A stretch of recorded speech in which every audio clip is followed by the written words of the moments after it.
Now tell me which of those couples are still together. I'm joking. You know I'm just trying to provoke you, right? Oh, let's keep going. We're really making progress here. The therapy methods of Dr. K. What a jerk. Harry? Harry? Were you dreaming? Are you okay? What are you doing here? This place is... You're home, right? I saw the photos of you in the corridor, you and your family. Cheryl isn't here. I'm sorry. The woman said Cheryl was at the lighthouse. The lighthouse closed down years ago. Now, I need to go there. John and I can drive you there. We'll take the lake road. Thank you.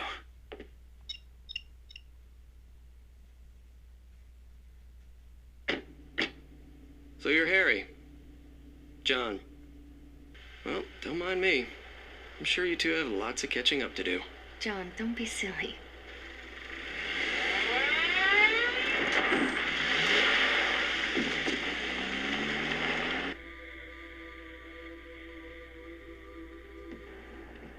Nice car you got, John. I always wanted one of these. But when Cheryl was born, we graduated to the family car club. Trunk space wins out over engine size. I'd swap the car for a family any day. Though I'm happy enough with just John for now.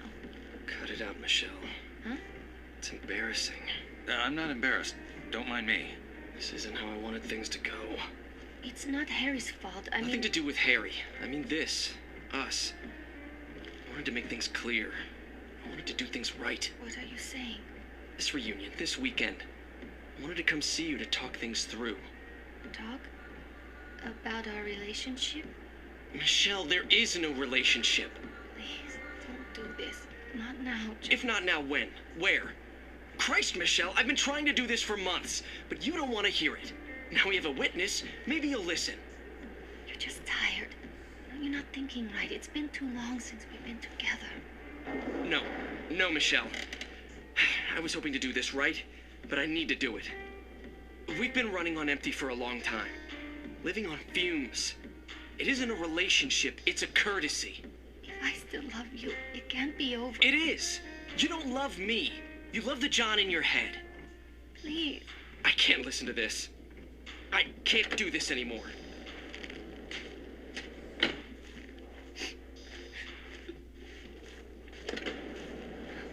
John! Well, now that Yosuke left in a huff, we can look around the car here. And once again, there's something important in the glove box. We get a pen. Poetry is precise as geometry. Everything we invent is true. Interesting phrase. But with that, that's all there is to do here in the car, so let's get out.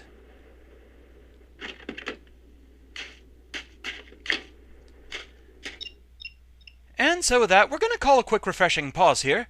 Back in a moment.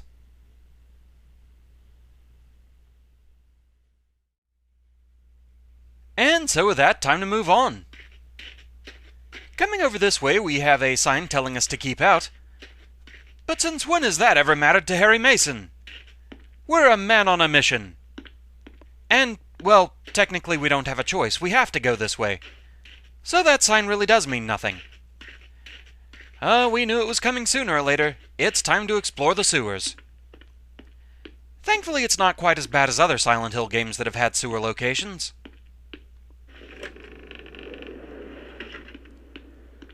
So, right down these steps, around the corner, and down this ladder.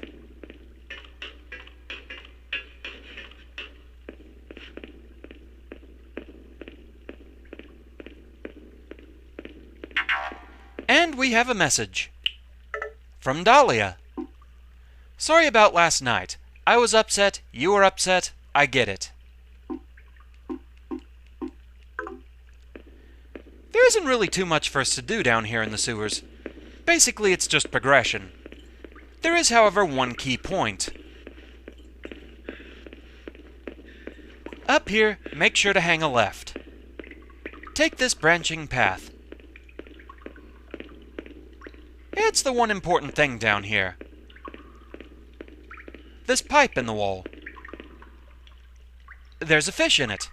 Poor thing, he has a hook in his mouth. And it really doesn't want you messing with it. Delightful. And so we get a happy bond. A nice little friendship bracelet. Says Sweetie in the middle. Don't really know that I'd want it after a fish just threw it up, but who am I to judge?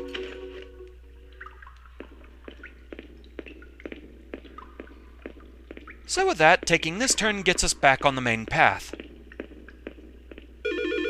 And we have a phone call. From Cheryl. Cheryl? Daddy, you shouldn't come. No, sweetie, It's not safe. Please don't come. Well, that was a distressing message. But with that, we're done in the sewer, so let's get out of here.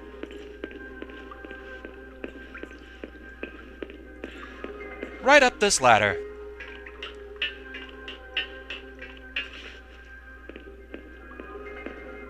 To get out, we just need to grab and spin this wheel.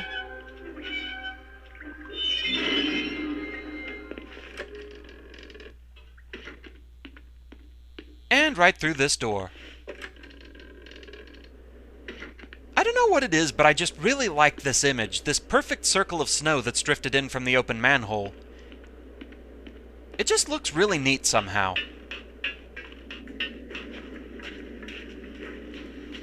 So now that we're back up topside, our first destination is right over here.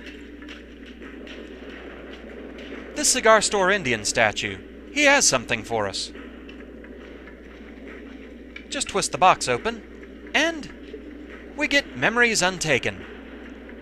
Cute little pink camera.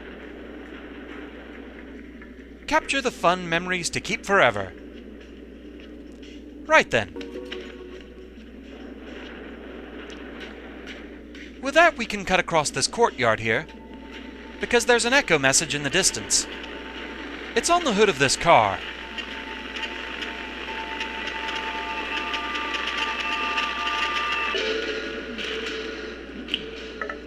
Day trippers. Here, finally. Place hasn't changed a bit. Oh, I guess. Have you seen the lake? Come on, let's go. She's got the right idea. Just go with the flow. We're on vacation. Hey, wait up! So with that, there's nothing else really important for us to do out here. There is this sign here about Toluca Lake. That's a good familiar name. To move on, we need to go this way. In through this red door. This leads to sort of a souvenir shop. And there is something for us to grab in here. We'll just slide this drawer out of the way. And we get a beacon, a key.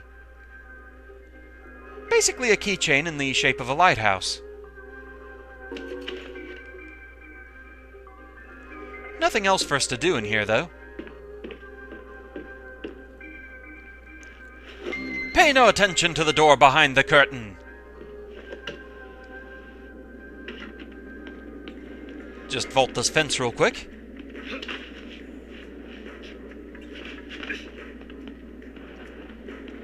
Nothing over this way.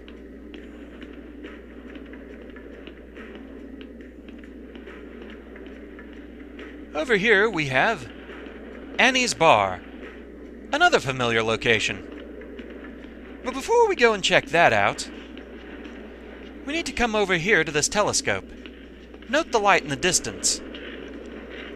We need to point the telescope at it.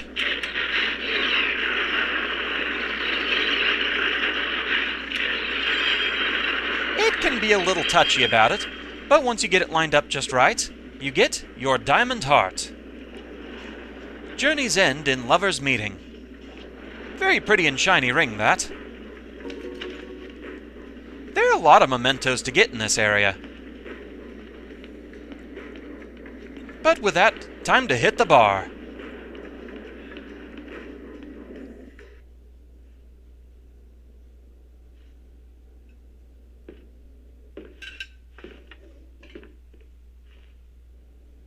Hey, It's over, John and me.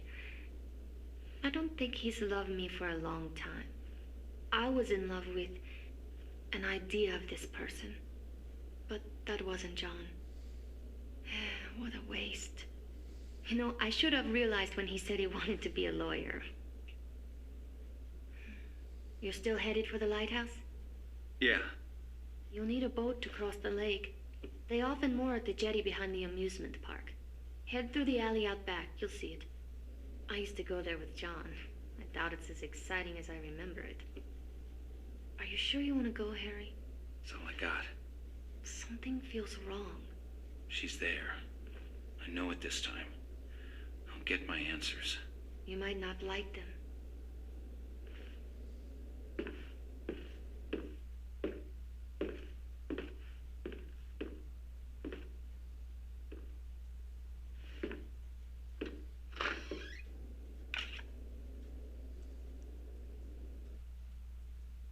We're getting deep in it now. I can almost taste it. All this talking, and we still haven't touched on the sex thing. That's what you're thinking. Aren't all psychiatrists supposed to be obsessed with sex? It's not us. It's you. You're obsessed with not having sex. Come on, let's have some fun. See the pictures on the table. I want you to divide them up. The ones you think are a sexual symbol go on the left. The ones that aren't, the right. Alright, so this therapy session, he's kinda stacked the deck. The cards are all abstract representations of death rather than sex. But just to humor him, if I can see an alternate meaning in one, we'll go ahead and put it over on the left. So let's start with this one. Pretty abstract, but if you look closely, it's a car crash. Looking for an alternate meaning in it, though. With a dividing line, I can kind of see it as two separate entities kind of coming together, one on the left, one on the right. So, I can potentially see an alternate intimate meaning for this one, so we'll put it over on the left. Next we have this one. This one is very clearly a human skull.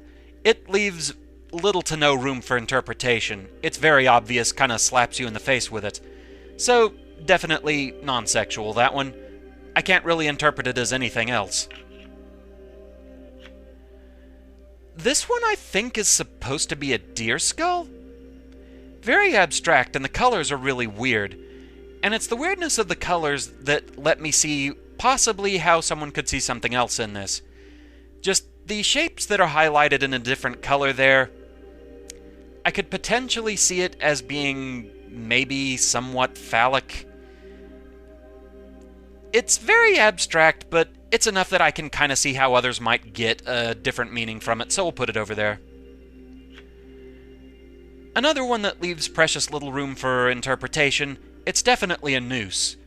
And despite what the game wanted to say about the choking game, no thanks. Now this one's really weird to me. From what I've read, this is supposed to be a rotting apple. I really can't see it. I just can't see it in this.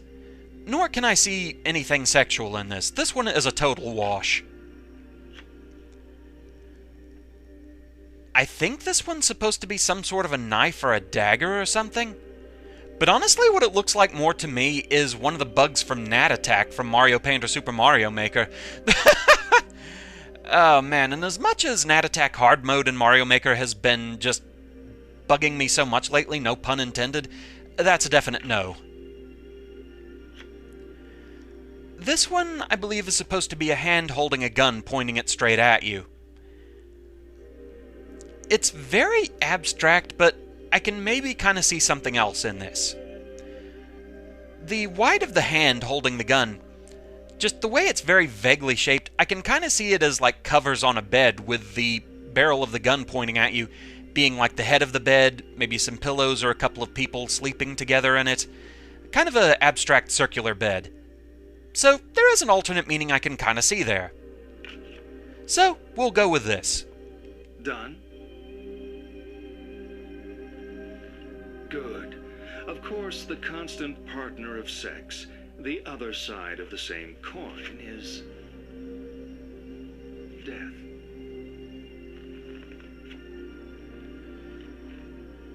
Sex is death.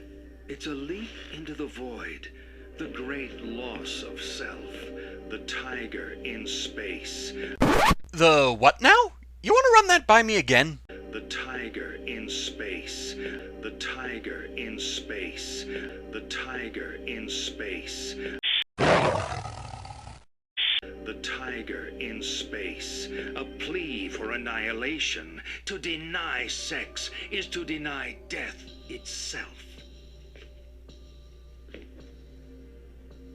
You know, people who are getting enough don't need analysis.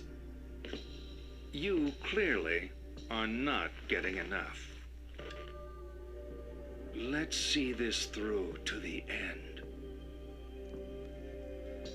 You know, Dr. K, more and more I question your credentials.